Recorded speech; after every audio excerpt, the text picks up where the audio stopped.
जय भवानी।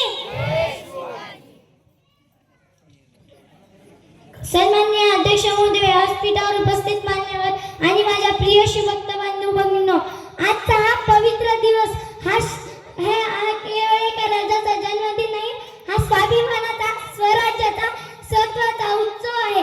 आज आपण छत्रपती शिवाजी महाराजांची जयंती साजरी करतो।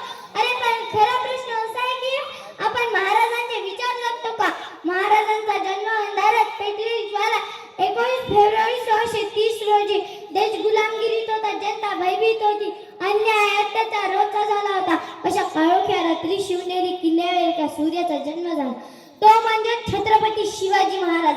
आई जिजाऊंनी त्यांच्या कानात लहानपणापासून एकच मंत्र घातलं, रयते राज्य उभं कर। सर्वप्रथम मी तुम्हाला राजमाता जिजाऊ यांच्या भूमिकेत जाऊन तुमच्याशी बोलणार आहे। कोण म्हणाले दीपक लिका म्हणते होता, मी तर लेकीबाईच्या रक्षणासाठी व जनजागृतीसाठी अवतारलेली साक्षात सौदामिनी आहे। हिंदवी स्वराज्यासाठी प्रगटलेली शहाजीराजे भोसलेंची राणी जिजाऊ आणि लखोजीराव जाधवांची लेक जिजाऊ बोलते, जिजाऊ बोलते। आया बायांच्या लजेवर हात घालणाऱ्या माणसाचा चौरंग करायला लावणारी त्या शिवाची माऊली मी जिजाऊ बोलते, मी जिजाऊ बोलते। सुरतेच्या लुटीत लूट म्हणून आलेल्या त्या कल्याणच्या सुभेदाराच्या सुनेला एका माहेरवासींचा चोळी बांगडी तयार करून पुन्हा वापस पाठवणाऱ्या त्या विश्वजयत्या शुभाची माऊली मी जिजाऊ बोलते, मी जिजाऊ बोलते।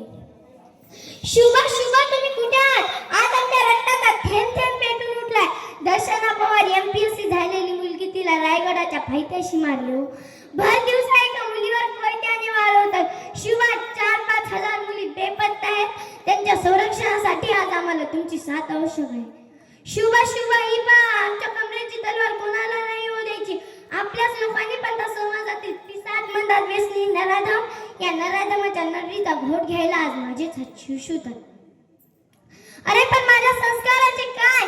म्हणूनच ही आई भवानीची तलवार आम्हाला तुम्हाला द्यायची आहे। ही तलवार घेऊन मिरवायचं नाही, शुभा तर शासन करा।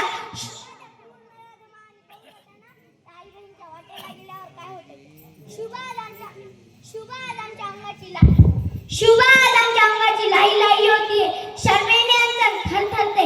बाई जातीचे तुकडे होताना आम्हाला पाहवत नाही हो। प्रत्येक पिढीला माझ्या लेकराचा आदर्श कशाला हवा? फक्त जयंत्यांपुरता जयंती झाली की सगळं तिथे संपून जातं हे पाहून आम्हाला खंत वाटते। नका आमच्या जयंतीला सणांचे रूप देऊ, त्यापेक्षा स्वाभिमानी व्हा, स्त्रीच्या चरित्राचा आदर करा। तीच खरी शिवजयंती होईल, तीच खरी जिजाऊ जयंती होईल आणि त्याच शिवजयंतीच्या उत्सवासाठी आपण इथे जमलो आहोत। शिवाजी महाराज म्हणजे तलवार नाही, महाराज म्हणजे युद्ध, महाराज म्हणजे विचार, महाराज म्हणजे केवळ युद्ध, किल्ले किंवा विजय नव्हते। महाराज म्हणजे उत्तम प्रशासक, दूरदर्शी नेता, शिस्तप्रिय राजा आणि सर्वात महत्त्वाचं रयतेचा राजा। ते म्हणायचे स्वराज्य हा माझा जन्मसिद्ध हक्क आहे आणि तो मी मिळवणारच। आजही हे वाक्य प्रत्येक तरुणाच्या रक्तात सळसळत आहे। स्त्री सन्मानाचा आदर्श महाराजांच्या राज्यात स्त्रीला सर्वोत्तम सन्मान होता। अहो परस्त्रीकडे पाहण्याचा विचारही अपराध होता।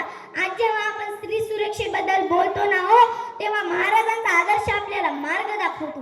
अहो ज्या राजाने स्त्रीला मानला तोच खरा राजा, शेतकरी आणि रयतेचा राजा। महाराजांचं खरं सिंहासन होतं रयतेचं हृदय। शेतकऱ्यांच्याही पिकाला धक्का लागू नये म्हणून युद्धही थांबवणारा राजा म्हणजे छत्रपती शिवाजी महाराज। आज देश प्रगती करतोय, पण शेतकरी दुःखी असेल हो तर ती प्रगती अपूर्ण आहे, महाराजांनी आपल्याला शिकवलं। आजच्या तरुणांसाठी महाराजांचा संदेश, महाराज आज असते तर त्यांनी तरुणांना सांगितलं असतं, मोबाईल स्मार्ट ठेवा पण विचार त्यातूनही स्मार्ट ठेवा। नोकरी मिळवा पण स्वाभिमान विकू नका। परदेशी संस्कृती घ्या पण स्वतःची ओळख विसरू नका। महाराज सांगतात तुम्ही किती शिकले आहात हे महत्त्वाचं नाही हो, पण तुमचं शिक्षण समाजासाठी किती उपयोगी आहे हे महत्त्वाचं आहे। आज देशाला शिवाजी राजे हवेत, आज देशाला तलवारधारी शिवाजी नको तर विचारधारी शिवाजी हवा। भ्रष्टाचार विरुद्ध लढणारा शिवाजी, अन्यायाविरुद्ध उभा राहणारा शिवाजी आणि सर्वात महत्त्वाचं स्वतःच्याच आयुष्यात शिस्त पाळणारा शिवाजी। प्रत्येक घरात एक शिवाजी जन्माला यायला हवा।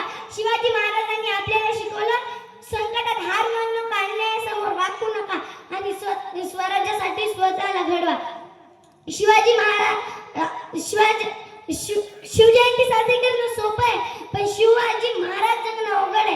या शिवजयंतीच्या दिवशी आपण एकच संकल्प करूया, मी प्रामाणिक राहीन, मी अन्यायाविरुद्ध उभा राहीन, मी माझ्या देशासाठी उल्हासात नाहीत तर ते आपल्या श्वासात आहे.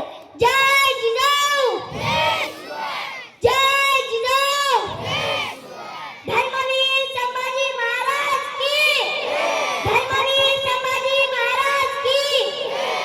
धन्यवाद. आणि लिंगी येथील सर्व गावकऱ्यांचे मी आभार मानते, मला त्यांनी भाषणासाठी संधी उपलब्ध करून दिल्याबद्दल.